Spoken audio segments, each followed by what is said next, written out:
দেখুন, এই বছরের শুরুতে যখন গার্মেন্টস খাতের প্রবৃদ্ধির প্রাক্কলন পূর্বতন সরকার করেছিল, তখন সম্ভবত 13% একটা প্রবৃদ্ধি তারা টার্গেট করেছিল। এবং সেই সময় আমাদেরও মনে হয়নি যে পূর্বতন সরকারের মাধ্যমে যে যে ধরনের রাজনৈতিক পরিস্থিতি ছিল এবং বৈশ্বিক যে রাজনৈতিক পরিস্থিতি, বিশেষ করে তখন মার্কিন নির্বাচন হয়নি, সেই প্রেক্ষাপটে আমরাও বলেছিলাম যে 13% সেই প্রবৃদ্ধি অর্জনটি দুর্লভ হবে।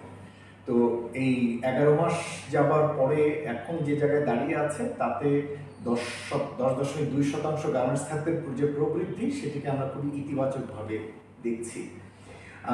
এই এই অর্জনটি আমি বলবো যে কিছুটা ব্যতিক্রম, যে স্বাভাবিক যে পরিস্থিতি তাতে কিছুটা ব্যতিক্রমী প্রবৃদ্ধির ভিতরে আমরা রয়েছি। মূলত এই প্রবৃদ্ধির একটা উল্লেখযোগ্য কারণ হচ্ছে মার্কিন বাজারে আমাদের উচ্চ প্রবৃদ্ধি বিগত মাসগুলোতে আসা, বিশেষ করে অন্তর্বর্তী সরকার আসবার পর থেকে আমরা ধারাবাহিকভাবে এই পরিবর্তনটা দেখছি।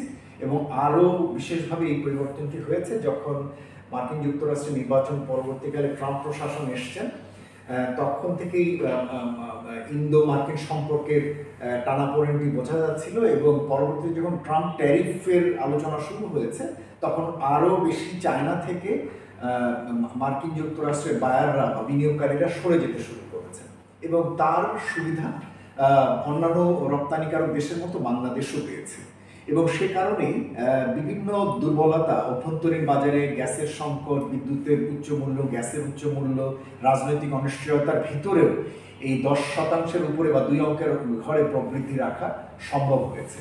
আমার কাছে মনে হয়েছে যে এই প্রবৃদ্ধিটি, এই বছরের এই প্রবৃদ্ধিটিকে আমেরিকা ফ্যাক্টর বলতে পারেন, যেটি আসলে এই প্রবৃদ্ধিটির বড় কারণ। কেননা অভ্যন্তরীণ যে অর্থনৈতিক পরিস্থিতি, বৈদেশিক মুদ্রার দুর্বলতা, যাতে করে এখানে অর্ডার দিলে অর্ডার ঠিকমতো ম্যানেজ হয়ে ফেরত যাবে কিনা, অথবা গ্যাসের সংকট চলছে, তাতে বয়লার ঠিকমতো তারা গ্যাস পাবেন কিনা, বা বিদ্যুতের স্বল্পতার জন্য যদিও ক্যাপটিভ পাওয়ার ব্যবহার করে বিদ্যুৎ কেন্দ্রগুলো তারা চালান, কিন্তু আবার উচ্চ মূল্যের বিদ্যুৎ এবং জ্বালানি কিনতে হচ্ছে তাকে। এই সব কিছু মিলে তাদের জন্য অভ্যন্তরীণ কোনো সহায়ক পরিবেশ ছিল না।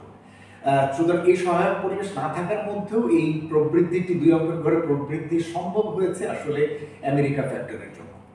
দেখুন, এক্ষেত্রে 2 ধরনের বিষয় হয়েছে। অন্তর্বর্তী সরকার কিছু নীতিগত অবস্থান নিয়েছেন যে গ্যাসের স্বল্পতার ভিতরেও যাতে শিল্প কারখানাগুলো, বিশেষ করে রপ্তানিমুখী শিল্প কারখানাগুলো যাতে অব্যাহত গ্যাস সরবরাহ পায়, সেই জন্য অন্য অনেক খাত থেকে গ্যাসকে রিডাইরেক্ট করা হয়েছে। এর ভিতরে সার কারখানা রয়েছে, এর ভিতরে বাসাবাড়িতে যে গ্যাস সরবরাহ হচ্ছে সেটিকেও রিডাইরেক্ট করে শিল্প কারখানাগুলোর জন্য যতদূর সম্ভব নিরবিচ্ছিন্ন গ্যাস সরবরাহের বিষয়টি এবং এলএনজি আমদানি করেও এই স্বল্পতাটি মেটানোর একটা চেষ্টা রয়েছে, এখনও রয়েছে। তো সেই হিসাবে গ্যাসের স্বাভাবিক মাত্রা না থাকলেও অন্তত সন্তোষজনক একটি গ্যাস সরবরাহ শিল্প কারখানাগুলো তুলনামূলকভাবে পেয়েছে। কিন্তু তারপরেও গ্যাসের উচ্চ মূল্য এই সময়কালে গিয়েছে। বিদ্যুতের ক্ষেত্রে যেটি হয়েছে যে অধিকাংশ শিল্প কারখানাগুলো নিজেদের ক্যাপটিভ পাওয়ার দিয়ে চলে, ফলে বিদ্যুতের স্বাভাবিক সরবরাহ যেটা গ্রিড থেকে পাওয়া, সেটি স্বাভাবিক না হলেও শিল্প কারখানাগুলোর তাদের নিজস্ব ক্যাপটিভ পাওয়ার দিয়ে তারা তাদের উৎপাদনটি অব্যাহত রাখতে পেরেছে। তবে আপনাকে যেটি মনে রাখা দরকার যে হ্যাঁ, এদিক থেকে আমরা মনে করি যে এই পরিস্থিতিতে আমাদের উদ্যোক্তারাও সরকারের সঙ্গে এবং বায়ারদের সঙ্গে তারা একটা ভালো আন্ডারস্ট্যান্ডিং মেনটেন করে এই ধরনের অনিশ্চিত পরিস্থিতির ভিতরে অর্ডার নিয়ে আসতে পেরেছেন এবং অর্ডার টাইমলি তারা ডেলিভারি দিতে পেরেছেন। এটা একটা ইতিবাচক দিক। তবে মার্কিন ফ্যাক্টর বললেও এই ফ্যাক্টরটি কতদিন পর্যন্ত স্থায়ী হবে সেটি পরিষ্কার নয়। কেননা ইতিমধ্যেই উচ্চ ট্যারিফের জন্য মার্কিন বাজারে পণ্যের উচ্চ মূল্যস্ফীতিজনিত কারণে ভোক্তার পারচেজিং ক্যাপাসিটি দুর্বল হয়েছে, তারা কিনছেনও কম।